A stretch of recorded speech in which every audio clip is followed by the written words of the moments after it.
Hi students, welcome to my YouTube channel. आज हम लोग देखेंगे क्लास 10th का जो मैथमेटिक्स है इसका फर्स्ट चैप्टर का क्वेश्चन नंबर एक्सरसाइज 1.1 का क्वेश्चन नंबर 6 और 7 इस वीडियो में सॉल्व करेंगे।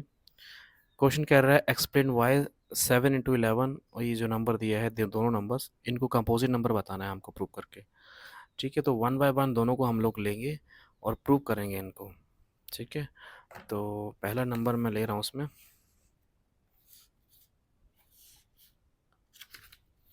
फर्स्ट नंबर इसमें वो बोल रहा है कि 7 into 11 into 13 + 13। ठीक है, तो ये दो नंबर दिए हैं। एक तो नंबर ए ही पूरा है क्योंकि मल्टीप्लाई है तो ये सिंगल टर्म है, और ये भी एक सिंगल नंबर है, तो दोनों सिंगल नंबर। ये इन दोनों में से कॉमन हम लोग 13 ले सकते हैं। तो 13 जब कॉमन लेंगे तो हमारे पास क्या बच जाएगा, 7 into 11। और यहाँ पे प्लस, यहाँ क्या बचेगा 1, क्योंकि 13 यहाँ से कॉमन है तो यहाँ पे क्या बचा 1। 13 1 13, तो 13 इसको मल्टीप्लाई करने पे कितना आ रहा है 77 और प्लस का 1, तो 13 इंटू कितना आएगा ये 78। ठीक है, और 1 तो फैक्टर हर एक का होता ही है, तो ये प्रूफ हो गया कि ये क्या है, कंपोजिट नंबर है। ठीक है, सिमिलरली इसी तरह से हम लोग इसका जो सेकंड है, इसको मैं पार्ट 1 ले रहा हूँ, तो इसका जो दूसरा पार्ट है उसको सॉल्व करते हैं। दूसरे में क्या लिखा है कि इसको भी हमको प्रूफ करना है कि ये क्या है, ये कंपोजिट नंबर है। तो दोनों में हमको जो क्वेश्चन में कॉमन दिख रहा है वो क्या है, ये 5, क्योंकि ये एक सिंगल टर्म है और ये एक सिंगल, दोनों सिंगल, ये पूरा सिंगल नंबर है, तो ये दूसरा नंबर ये है। तो इसमें से अगर हम 5 क्या लेते हैं कॉमन, तो हमारे पास क्या आ जाएगा, प्लस यहाँ पे 5 तो कॉमन, तो यहाँ 1 बचा। ठीक है, सभी का जो मल्टीप्लाई जब हम करेंगे तो ये हमारे पास आएगा 1008, सभी को मल्टीप्लाई करने पे, और प्लस कितना है 1। तो जाने कि हम लोग जब इसकी मल्टीप्लाई करेंगे 5 into 1009, ये 1009 है, और इंटू 1 तो हम सभी के साथ लिख ही सकते हैं क्योंकि ये तो सभी के मल्टीपल है ही 1।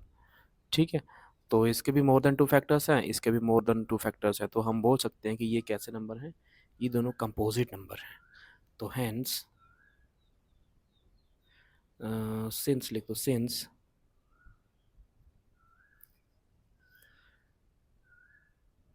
since the given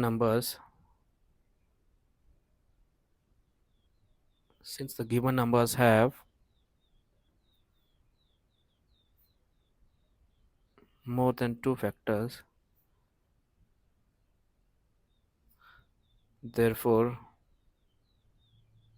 they are composite numbers। ठीक है, यही हमको प्रूव करना था इसमें। अभी मूव करते हैं नेक्स्ट क्वेश्चन की तरफ। ठीक है, और ये क्वेश्चन देखो क्या बोल रहा है। क्वेश्चन कह रहा है कि there is a circular path around a sports field. Sonia takes 18 minutes to drive one round of the field while Ravi takes 11 minutes for the same। Question बोल रहा है कि एक सर्कुलर स्पोर्ट्स फील्ड है जहाँ पे बच्चे खेलते हैं, सर्कल की शेप में स्पोर्ट्स फील्ड है, तो वहाँ पे क्या है, रास्ते में उसके सर्कुलर जो पाथ है, स्पोर्ट्स फील्ड है, वहाँ पे साइड में क्या है, एक सर्कुलर पाथ है, रास्ता है चलने का। तो सोनिया लेती है 18 मिनट्स एक राउंड लगाने का पूरा। ठीक है, मैं बताता हूँ। जैसे मान लो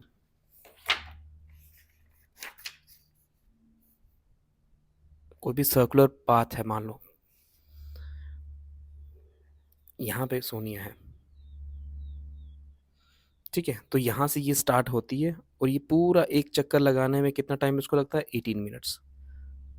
ठीक है, सोनिया को लगता है कितना है, 18 मिनट्स। और दूसरा बोल रहा है कि Ravi takes 12 minutes for the same, Ravi को लग रहे हैं 12 मिनट्स।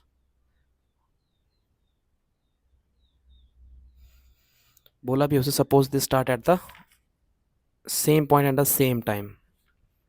एक ही पॉइंट पे यहाँ पे स्टार्ट हो, दोनों एक ही टाइम पे जा रहे हैं और दोनों एक ही पॉइंट और सेम टाइम से स्टार्ट कर रहे हैं। सोनिया को लग रहा है 18 मिनट्स और रवि भी पूरा चक्कर लगा रहा है यहाँ तक, और उसको सिर्फ कितने लग रहे हैं, 12 मिनट्स। किसको? रवि को। रवि को 12 मिनट लगने, सोनिया को 18 मिनट्स। अब क्वेश्चन में वो बोल रहा है after how many minutes will they meet again at the starting point, यानी कि वो कितने मिनट के बाद स्टार्टिंग पॉइंट पे दोबारा मिलेंगे।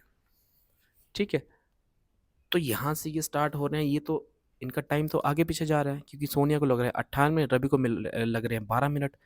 तो बोल रहा है कि अगर ये ऐसे ही घूमते रहेंगे तो कितने टाइम के बाद ये स्टार्टिंग पॉइंट पे मिलेंगे।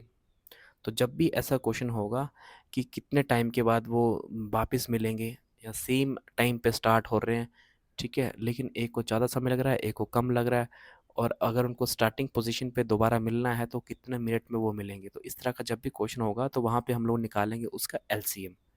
ठीक है, तो यहाँ पे लिखेंगे कि सोनिया ने कितना टाइम लिया और रवि ने कितना टाइम लिया। तो लिखेंगे टाइम टेकन बाय किसने? सोनिया। ये लास्ट क्वेश्चन है इस एक्सरसाइज का, क्वेश्चन नंबर 7।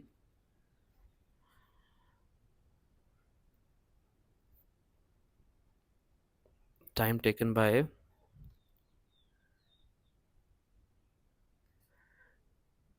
सोनिया, कितना टाइम लगा उसको? 18 minutes.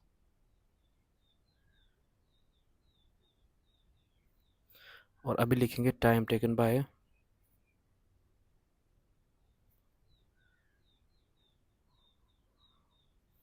Twelve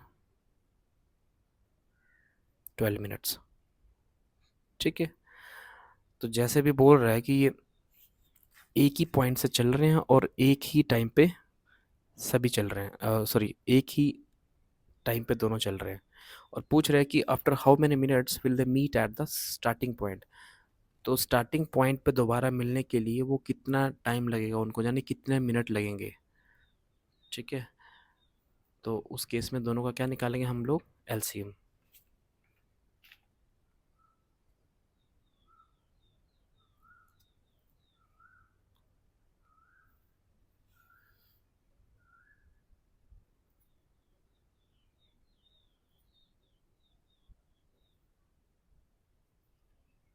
total time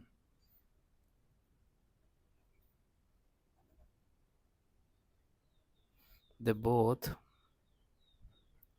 will take to meet at the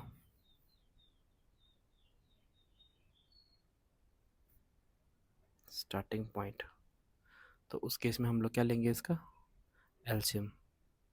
18 और 12। 18 और 12 का कितना एलसीएम आएगा? 18 का जब फैक्टर हम करेंगे कितना आएगा?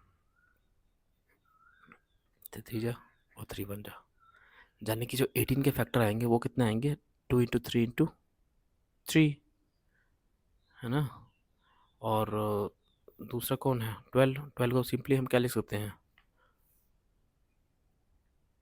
2 6 जा, 2 3 जा और 3 1 जा, यानी कि 2 का पावर 2 इंटू 3।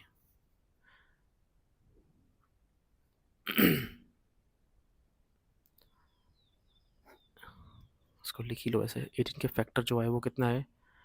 2 इंटू 3 का पावर 2, और 12 के जो फैक्टर आए वो कितने आए? 2 का पावर 2 इंटू 3। ठीक है, और एलसीएम दोनों का जब लेंगे 18 और 12 का, वो कितना आ जाएगा हमारे पास? एलसीएम में तो हर एक नंबर को हमको लेना ही होता है, लेकिन लेते कौन से? Highest power. तो यहाँ पे 2 है 1, यहाँ पे 2 की पावर 2 है, तो 2 की पावर 2 को ले लो, और साथ में 3 का पावर यहाँ 1 है, यहाँ 2 है, तो कौन सा लेंगे? 3 की पावर 2। तो 2 टू जब 4 इंटू 3 3 जब 9। तो कितने मिनट के बाद जो स्टार्टिंग पोजीशन पे मिलेंगे? वो 36 मिनट पे। तो after 36 minutes they both will meet at the starting point. तो ये था इस एक्सरसाइज का last question. So I hope कि आपको समझ ज़रूर आया होगा जो मैंने समझाया आपको। सारे क्वेश्चंस मैंने कोशिश तो की है आपको हर एक स्टेप क्लियर करने की। तो अगर आपको मेरे चैनल पे जो वीडियोस मैं डाल रहा हूँ वो पसंद आ रहे हैं तो प्लीज़ मेरे चैनल को सब्सक्राइब कीजिएगा, और नोटिफिकेशन ज़रूर ऑन कीजिएगा, क्योंकि मैं लगातार अभी वीडियोस डाल रहा हूँ। तो प्लीज़ लाइक, सब्सक्राइब, शेयर जरूर कीजिएगा। Thank you very much.